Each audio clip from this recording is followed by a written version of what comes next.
Welcome back to Spotlight. I'm Ed Juenka, and of course, I'm here with Dr. Angel Smith, Assistant Secretary in the Ministry of Education and Culture, Brenda Lesamtai, and just been joined by Paul Hewlett, the Director of Youth Affairs and Sports, better known as Paul on the Ball. Welcome, Paul on the Ball. Good to see you. Great to be here. Yes. I know you were listening to the conversation. You're watching the conversation on TV I was. in the production room. Yes.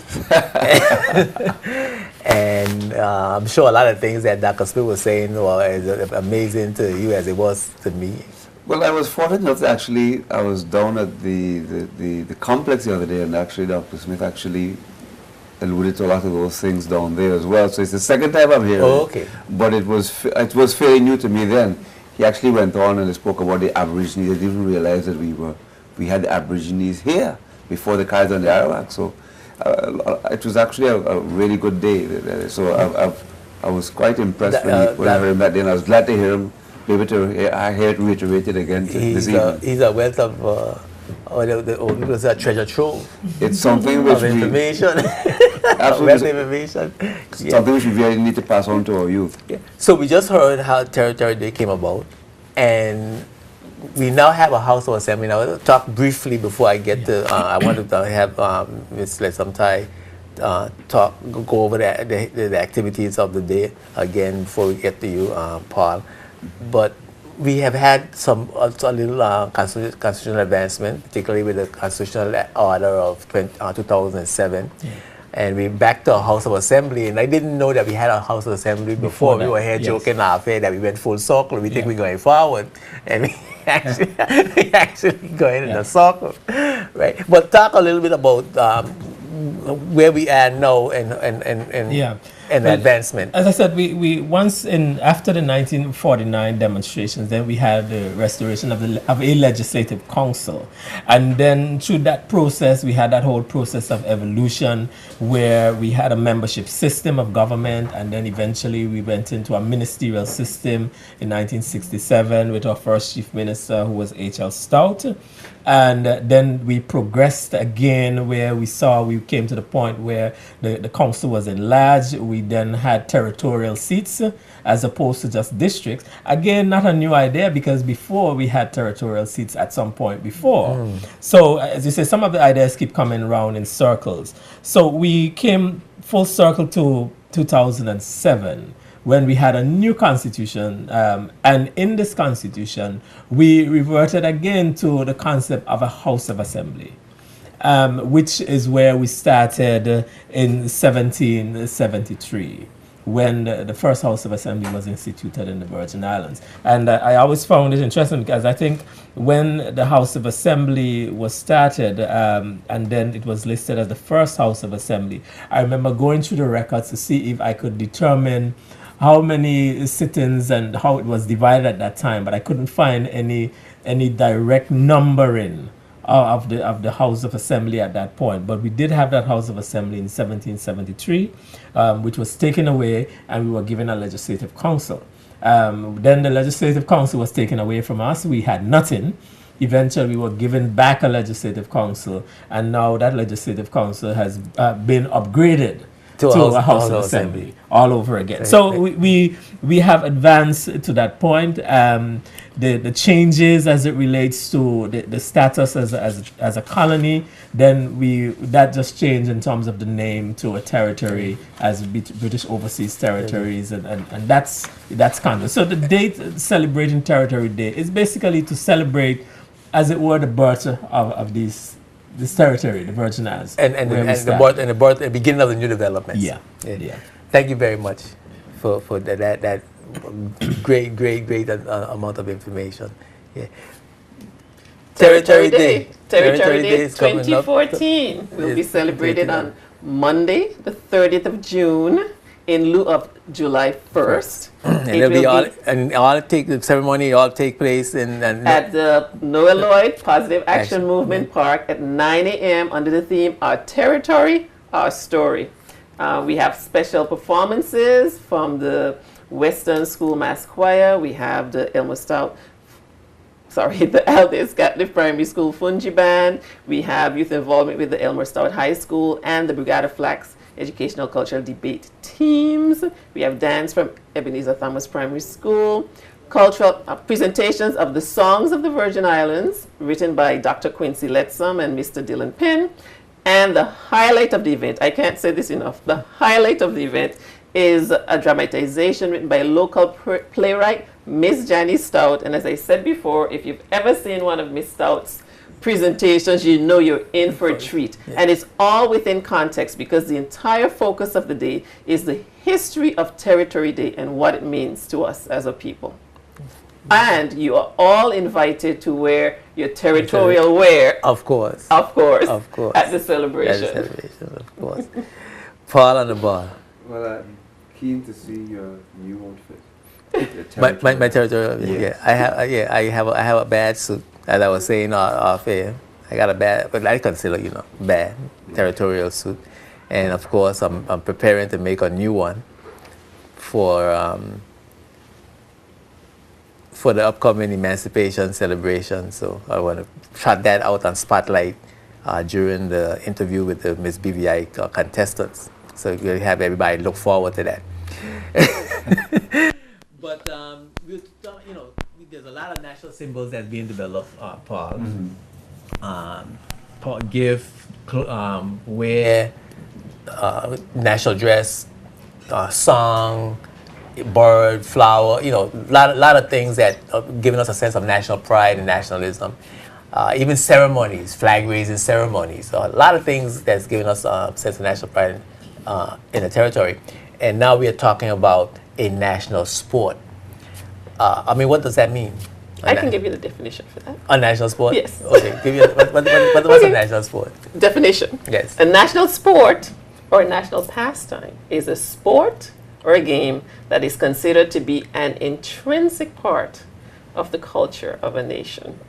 Okay. Well, we already know the answer to what the national sport gonna be. We do? Well, as soon as you define it, the first thing that popped into my head. He does. Yeah. The first thing that popped into my head is that's gonna be the national sport. So I'm not gonna say it before you say. Oh, okay. But I'll tell you if you'll let me go. Yeah. Or But our purpose is really to open the conversation. Open the conversation Okay, because there is no named national sport. National But sport. we know it's gonna be. What's your view, Paul? Well, Cromwell, obviously there's been an evolution in development of sports through the years.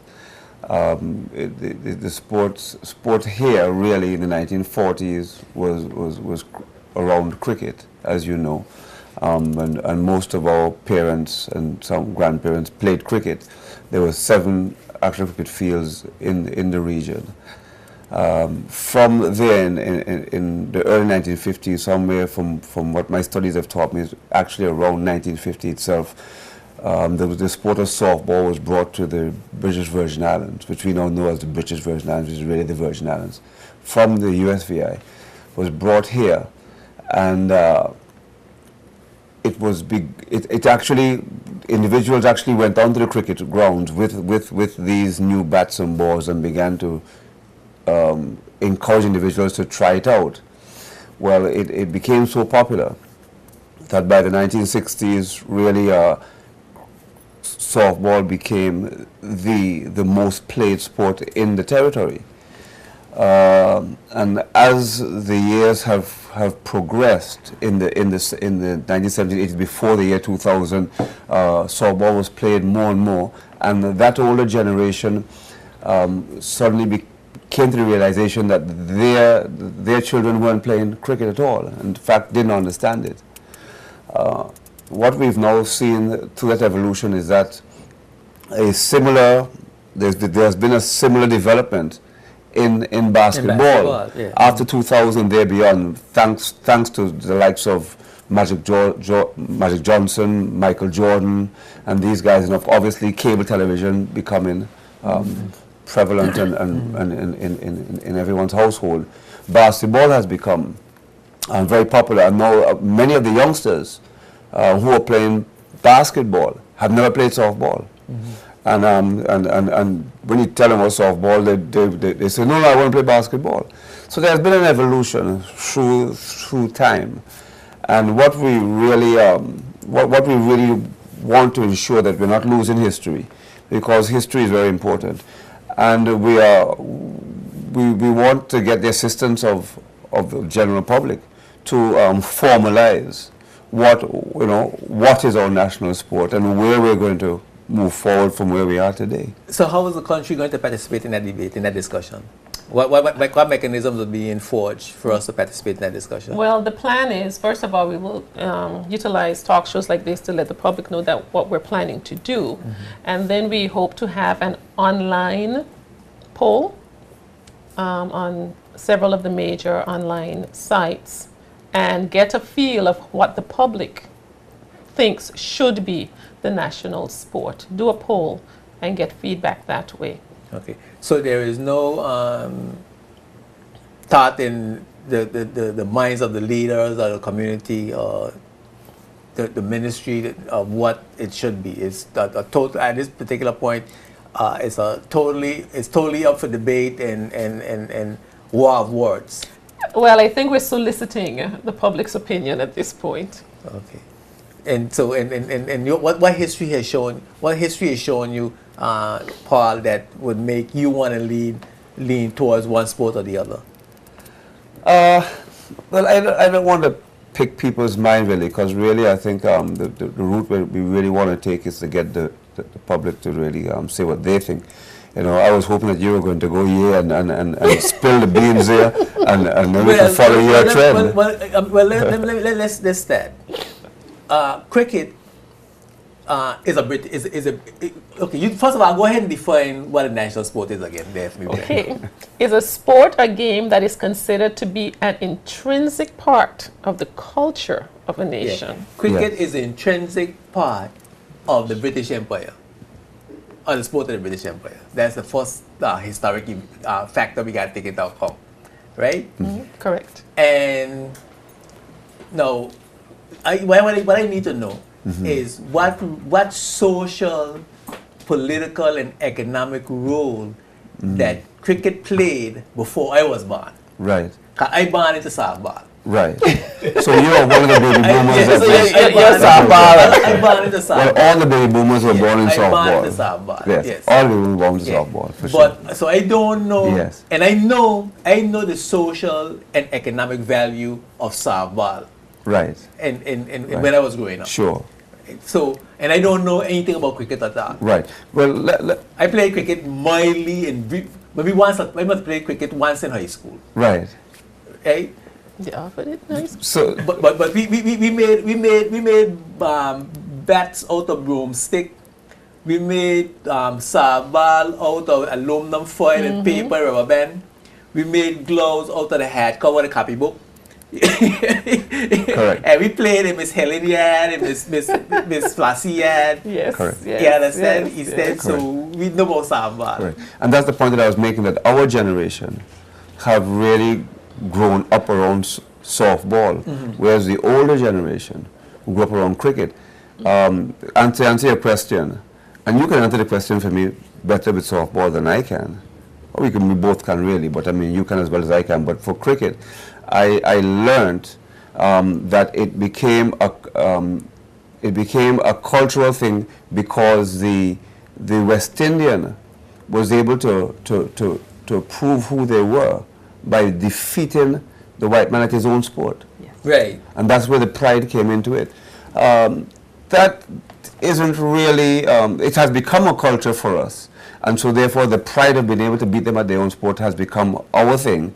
And from a regional standpoint, what it means to us today is that a lot of our youngsters that are playing the sport can make a living from it, can make a good living for it. And now we have the CPL, which is just started with the Caribbean Cricket League, which has now begun as well.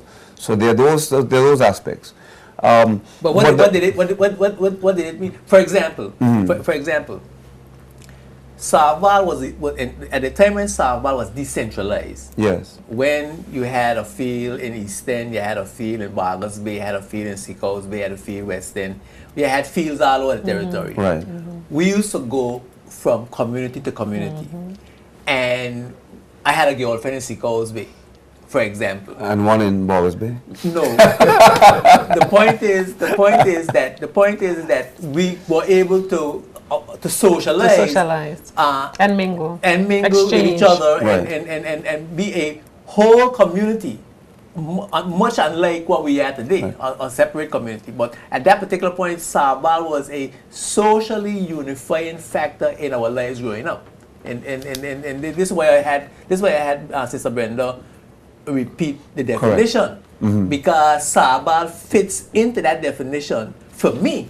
Absolutely. More than cricket. Absolutely. And that's why I have to ask about cricket, Yes. because I wanted to see if cricket had that same social economic impact. Now, the economic impact was Yes. that if we went to Seacoast Bay to watch Sarbal, or we went to Rotong or Bargains Bay to watch the Blue Wings, or whatever we went to watch, you had people there selling food, people there selling hats, people there. There was an economic activity going on around the game. Correct. Right? So it had a social, economic component of the sport. It brought people together, unified the community, the Yes. whole territory, and people were able to make some extra change on a Sunday or Saturday or Sunday afternoon playing Sarbal. I don't want that to be the case for cricket. I think what I would say, Cromwell, is that in my estimation, as you've rightly said, intrinsically, softball has had a greater impact over a longer period of time in the Virgin Islands, in our Virgin Islands, and certainly in our era, with the baby boomers, and we're the ones who've controlled the world. Let's be honest. What we have to look at long term now is which sport or which sports as a whole are going to. And there was a mention in the policy of 5 main sports which we want to focus on. But one sport which we want to name as the national sport. And rather than us trying to force whichever one specific sport that is down in any individual's throat, we want the public to come back to us and say, listen, this is the one we want to be the national sport of the Virgin Islands. But we have to establish some criteria for the debate. Right. If the definition is what Sister Brenda said it is, then we need to look at how the sport fits into that definition and what the impact that sport had on the territory. Basketball is a Johnny come lately. Absolutely. And perhaps it might develop into what Sarbal used to be. It has that potential. I could see that potential in Right. basketball, right? And of course, there is the money making, the potential money making factor, the potential revenue generating factor, right? But while cricket is British national sport, football, soccer, is having perhaps a greater economic impact. So it doesn't mean that we can't have a sport that has a greater economic impact than our national sport, but our national sport should be grounded or should be rooted or should have some roots in the socio-economic historic context of the country. That's my personal view. Right. Which is fair enough. I don't think you're not trying to slant the whole thing. I'm feeling you. I'm feeling loud and clear. And don't worry, there are many out there. There are many out there. They won't watch you saying, Cromwell, you suck it to him. You tell him. You tell him. Don't worry, Paul, the ball is nonsense. So, my job here this evening is not to drive any individual sport. I mean, I could actually sit down here and give you a strong history on cricket. I've got a good background, and I didn't grow up playing cricket, incidentally. I spent all my childhood here in the British Virgin Islands, right? And I hate saying British Virgin Islands, in our Virgin Islands. And I didn't grow up playing cricket. I began playing cricket as an adult. I grew up with softball, just like you, just like all my peers, right? But I as an older age, I learned about the significance of cricket as a region. And the significance of it as a region. And so I strongly feel that wherever it sits, it should be in that 5, and it should be part of the. I don't mind it being the 5, but I don't mind it being a regional unifier. Right. I understand the importance of regional unity. Correct. But as far as a national sport, yes. I think the public have to name that. Yes. And as you correctly said, the one that is the most intrinsic. Socially? Socially, economic, and historical. Yes. But the key word there was... Intrinsic. There you go. Intrinsic, you know, There you go. There you go. And I have not a problem with That's that. Before I land at 3 o'clock, and you Yeah. can see that we don't be on borrowed time. Japanese are talking about intrinsic. Yeah, the borrowed time. I want to thank you, Dr. Smith, for the terrific set of information about Territory Day, telling us exactly where we came from and where we are and what that Territory Day means. Of course, Brenda, we are all excited about the activities coming up on June the 30th in Noel Lloyd's Positive Action Movement Park. And Paul and Ball, we're looking forward to the debate because I'm ready for you. Well, ready for you guys. It's just warming up. I'm It's just warming up.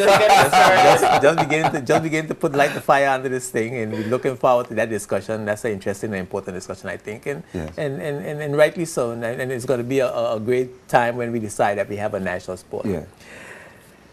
Next week, the spotlight will shine on the upcoming BVI Gospel Fest for the 60th anniversary Emancipation celebrations, and of course, the Tourist Board has rolled out its staycation plans.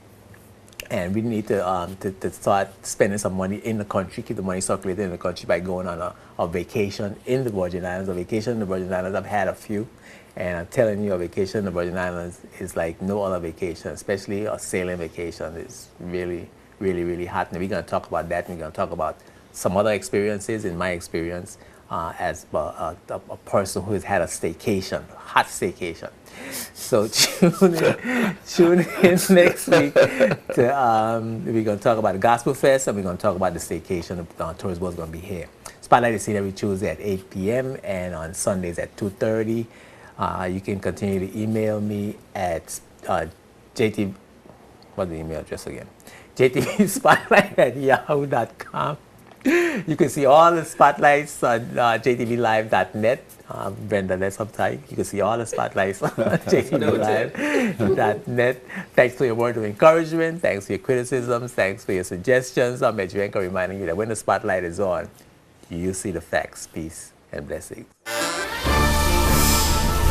Spotlight is brought to you by Tortola Concrete Limited and H. Lavity Stout Community College.